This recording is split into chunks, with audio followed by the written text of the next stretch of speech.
வணக்கம் நண்பர்களே. முதலமைச்சர் விஜய்க்கு தாவேகாவுக்கு வைகோ வேணுமா? முன்னாள் அமைச்சர் சி விஜயபாஸ்கர் வேணுமா? வேணும்னா எதுக்காக வேணுங்க?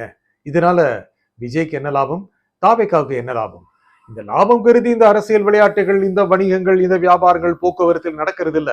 அவங்களுடைய சுயநலம் தான் காரணம்.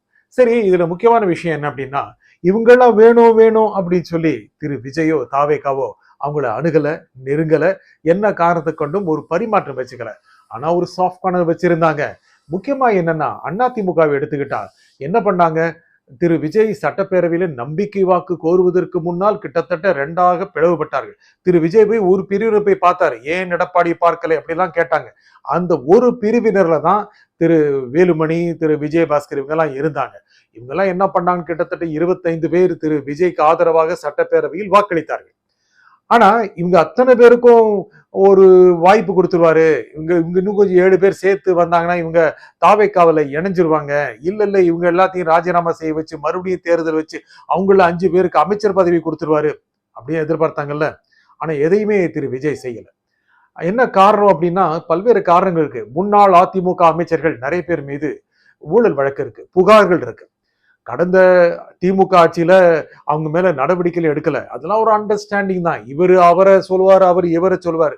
அதான் திரு ஸ்டாலின் எடப்பாடியை சொல்லுவாரு, எடப்பாடி திரு ஸ்டாலினை சொல்லுவாரு. என்ன சொல்லுவாங்க? கரப்ஷன் கலெக்ஷன் கமிஷன் அப்படின்னு.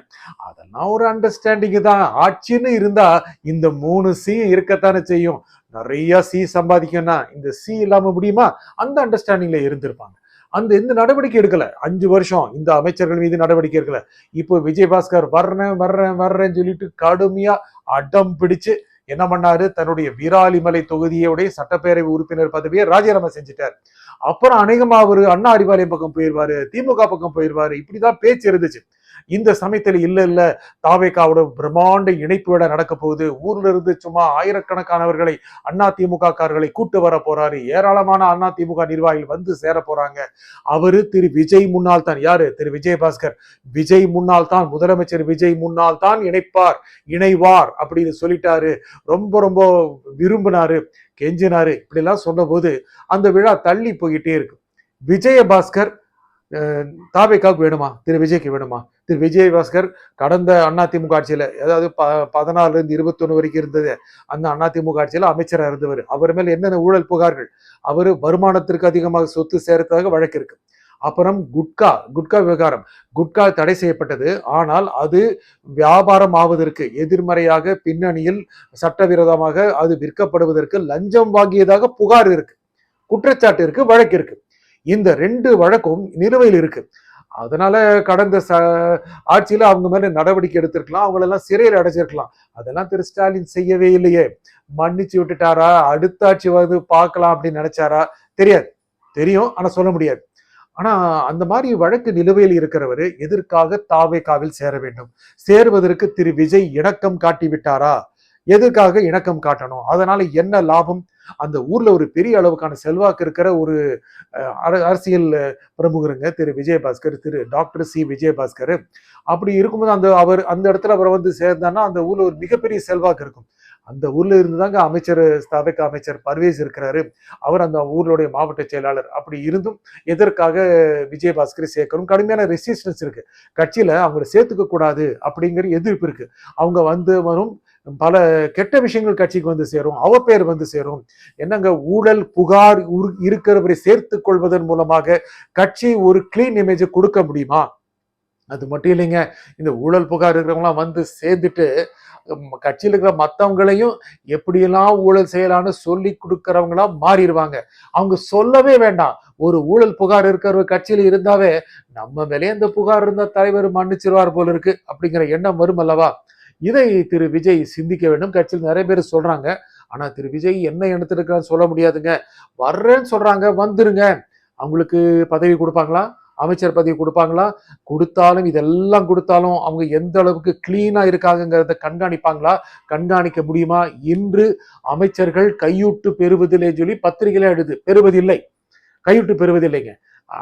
ஆட்சியில் இருப்பவர்கள், அரசியல்வாதிகள் அவர்களுக்கு கையில் சென்று பணம் சேருவதில்லை, லஞ்சம் போறதில்லை.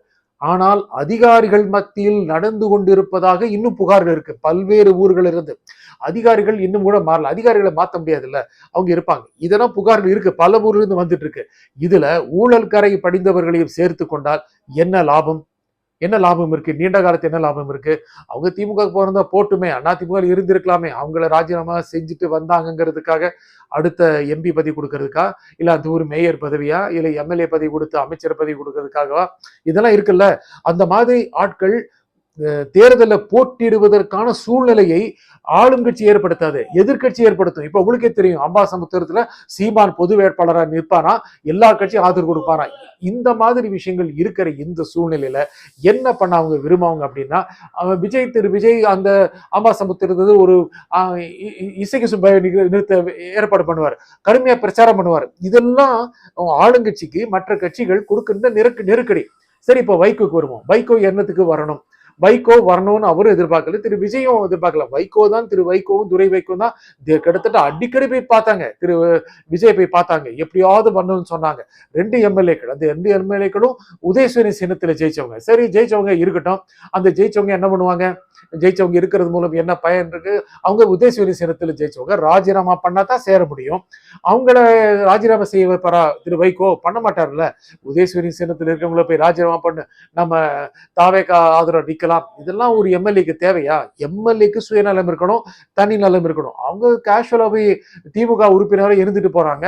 அப்புறம் பிறகு ஒரு காலத்துல வரும்போது திமுக எதிராகவே சில நடவடிக்கைகள் பேசுறது கொள்ற அந்த போக்குவரத்து வச்சுக்க போறாங்க. வைகோ வரதுன்னு அவ்வளவு பெரிய கட்சியா? ஒரு பிராண்ட் இருக்குங்க வைகோக்கு. துரைவுக்கு நிறைய பேசுறாரு, திரு வைகோ மாதிரியே பேசுறாருன்னா அதே மாதிரியான இமோஷனல் ஆயிடுறாரு. அவர்கள் மூலமாக தாவேக்காவுக்கு உடனடியாக என்ன லாபம்? அந்த 2 பேர் வந்திருந்தாங்க அப்படின்னா அங்கு தேர்தல் நடத்தி தன்னுடைய பெரும்பான்மையை பெருக்கிக்க முடியும். இல்லாட்டி என்ன லாபம்? இதன் மூலமாக இப்போ இவங்க தான் சேருவாங்கிறது மூலமாக பெரிய அளவுக்கான லாபம் திரு விஜய்க்கு கிடைக்குமான்னு தெரியாது.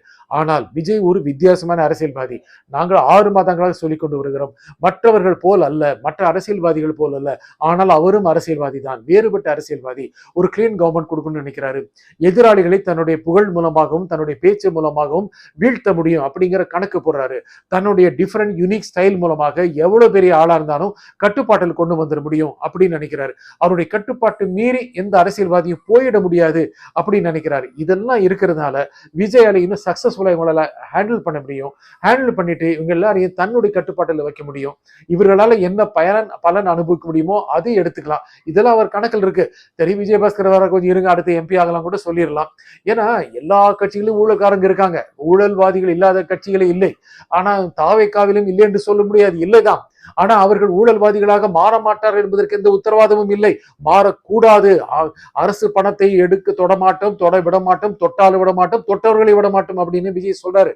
அந்த பயம் நிச்சயமாக இருக்கும், அரசியல்வாதிகளுக்கு எல்லாருக்கும் இருக்கும். இவங்க எல்லாம் எப்படி இதை ஹேண்டில் பண்றாங்கிறது திரு விஜய் கையில தான் இருக்கு.